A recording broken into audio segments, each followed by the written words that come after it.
చేయగలిగే విశ్వాసంతో మనం నిలబడినప్పుడు దేవుడు సర్వ సమృద్ధితో మనల్ని నింపుతాడు. గట్టిగా స్తోత్రం చేద్దామా.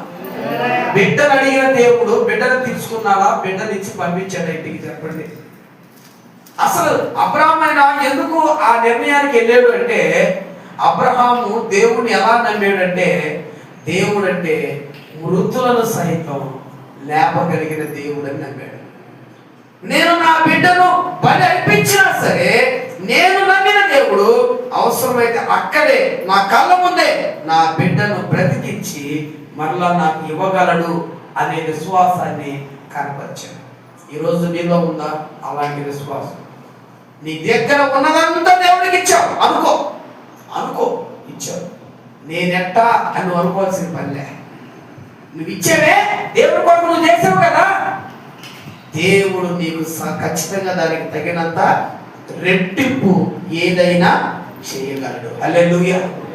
అది ఎలా సాధ్యం అంటే విశ్వాసము ద్వారా, క్రియల ద్వారా.